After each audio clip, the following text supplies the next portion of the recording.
Hi everyone. I'm actually going to make a really quick video. So just before I get back to doing my stuff, as you all know that Christmas is coming soon. And I think for some people who have either leave with their narcissist, or I mean maybe because you're married to them, or you're like their family members, or because you actually have to end up getting hoovered by them. I think that there's a lot of this emotional roller coaster that a lot of people go through with the narcissist in their life. I just started just something just dawned on me because yeah, especially also because I was actually watching uh, this movie La La Land, yeah, starring Emma Stone and Ryan Gosling.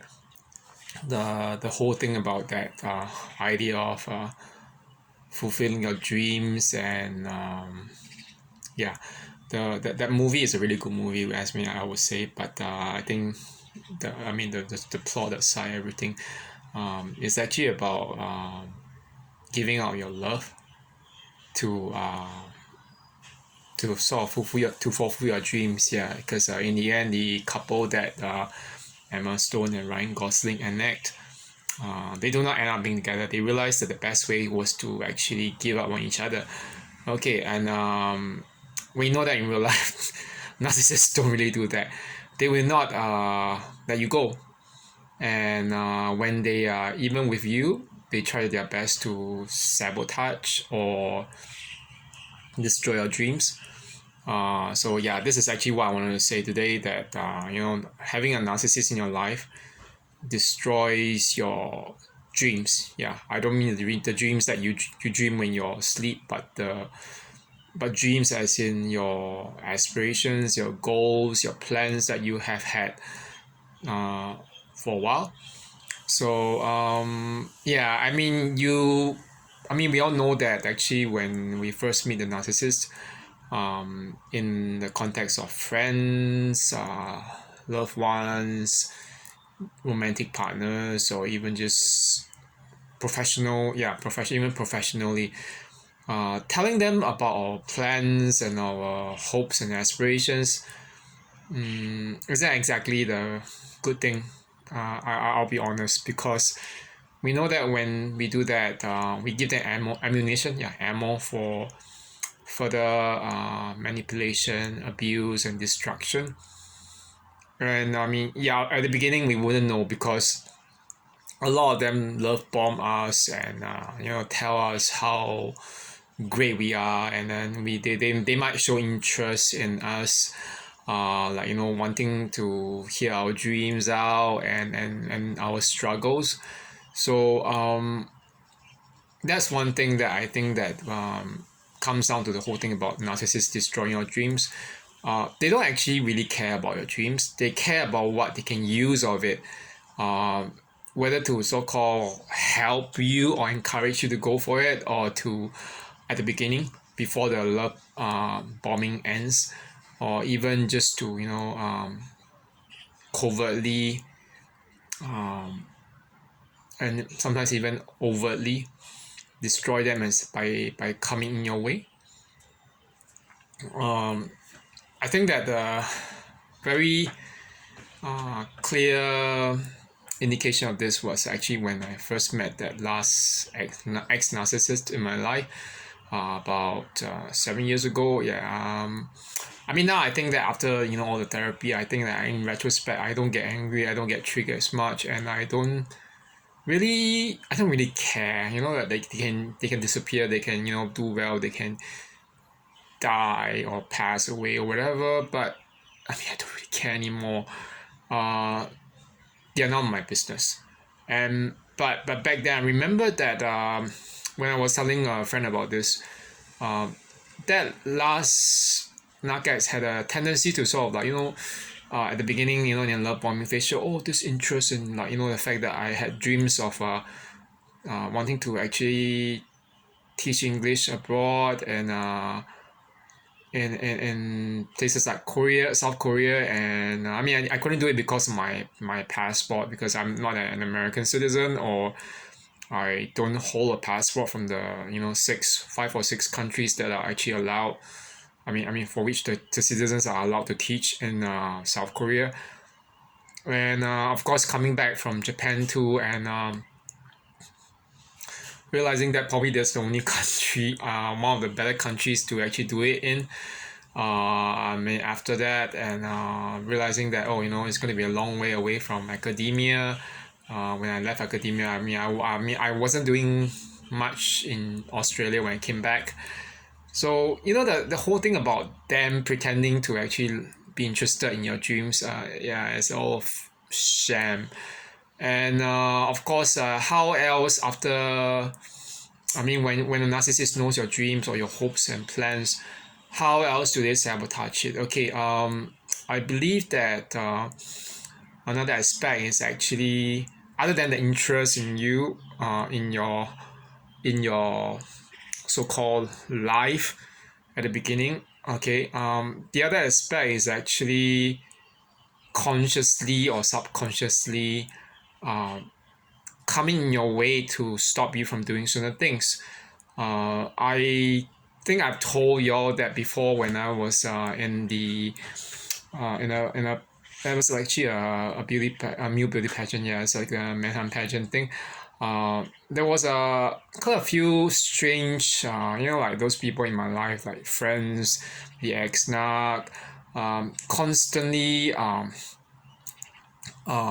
picking on me. Yeah, or just saying certain things about me and my personality and everything in that competition. But yeah, that was 6 years ago. But I mean, it really affects you when you decide, oh, I got into it not because of vanity or because I want attention, but because I really just wanted to network, more people. And at the point in time, I was transitioning from academia into the fitness industry.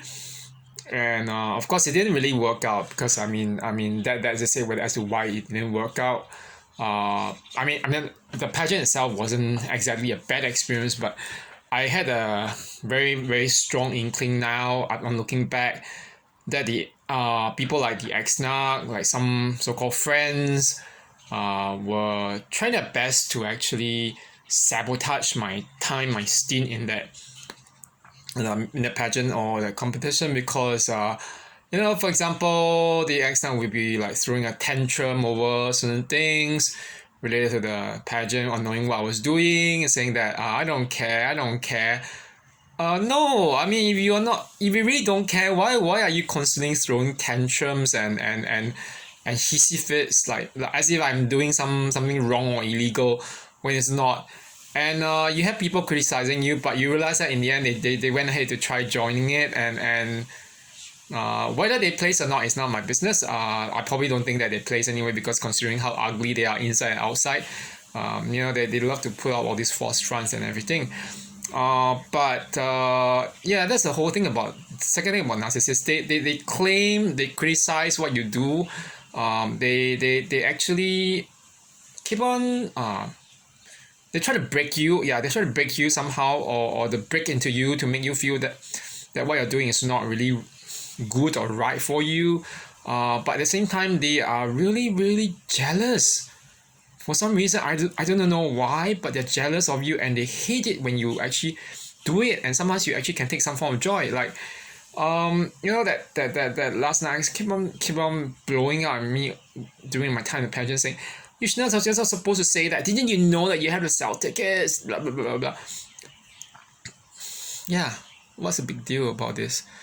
I kind of remember that when I was doing it, it was a bit yeah, I mean being discarded right in the middle of that pageant made me pretty emotional, and I don't think that I didn't really place anyway, but it doesn't matter to me because I was just in it to try at that point in time to network. But I realized that yeah, narcs will really do your best to destroy you and your dreams when you're in the middle of something that you thought that could help you. And yeah, so right now I'm actually as you know, I'm about 6 years away from the discard, and I don't have any more stalking, and because I changed my number. I blocked the narc everywhere else on the ex-narc and the flying monkeys everywhere on social media. And once I know that there's something creepy or weird with this flying monkeys, I'll be or people where I feel that they are actually probably sympathetic to the cause of the narcissist, or they're narcissistic themselves. I either repel them to make them block me, or they they get blocked by me, either one. So but that's the whole other thing. How else do they actually try to destroy your dreams? They do it even if not directly, then via their flying monkeys. Their flying monkeys keep on asking you things, or they keep on even if these people are not their flying monkeys, even if these people are actually strangers to them, you know when these people are actually trying very hard to just get information from you, and trying to mess up your life, and or just basically get information and news that doesn't actually contribute to anything better in anyone's lives. You know that when it happens, it's just a sign that they really are not good people. And okay, and they really enjoy when they see you fall. For example, I was telling, I might have told you all in a earlier video about people like friends who are surveillance machines, and I mean, so-called friends or even acquaintances, who turn out probably to be flying monkeys indirectly. There was one who came on asking me, what are your plans? That was just right after I finished my course to teach English to non-native speakers, or people who grew up speaking a different language other than English. So that friend kept bugging me, and pestering me for my plans and my dreams. After this, now that I'm actually a certified English instructor, I just told him at that point.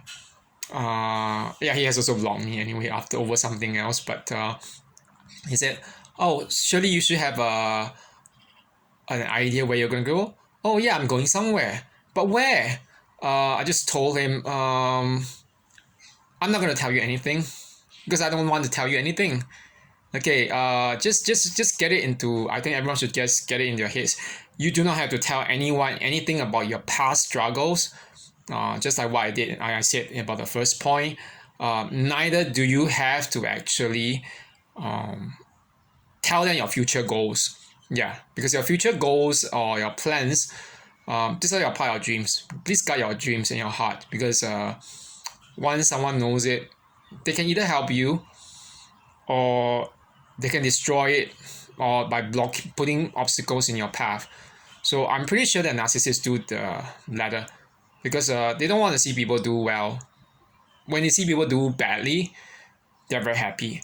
And I know for one that when I told that so-called friend, the surveillance machine, I'm going somewhere, he kept on bugging me, and he kept quiet after I said, I'm not telling you.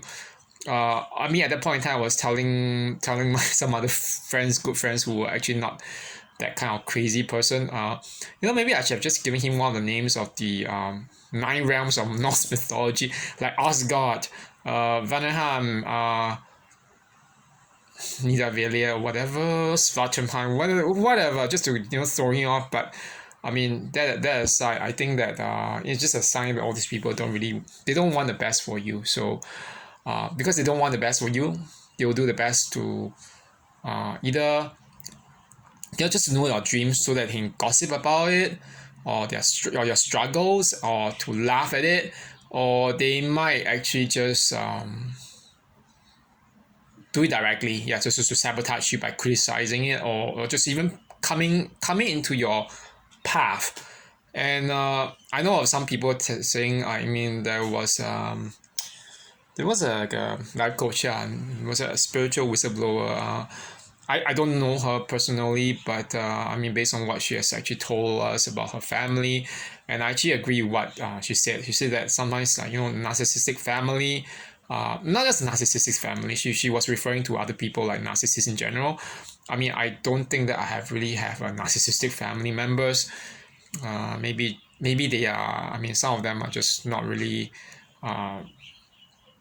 They're not very sensitive people. Like I mean, for example, my father. But that has nothing to do with narcissism per se. At least they're not doing stuff to sabotage you or whatever. But she said something about yeah, spiritual whistleblower. She said something about her parents, like one of her parents, I think it's a mother or father. Yeah, I think a mother, who was like doing things like slashing the tires in the car to stop her from going to work, so that she wouldn't actually succeed and everything. It's like, I mean, why people do that? I can explain because not it's not just because I'm not a trained psychologist yet, but just simply because some humans are really lacking in conscience, and especially if you're a sociopath or narcissist, you do not have empathy, you do not care for people's well-being, especially not even your family members. So yeah, so okay, so my main point today, just to sum up everything, is that our dreams are things that we might have had them for a long time, and we need to protect them no matter what. Okay, so I think that's it for today. So I'll probably get back later on, either during Christmas or after Christmas, depending. And yeah, I'm actually going on a holiday soon, so yeah. But otherwise, I hope everyone has a good Christmas week or Christmas weekend ahead, and have a good one. Okay, take care and stay safe during the holidays. Okay, bye bye.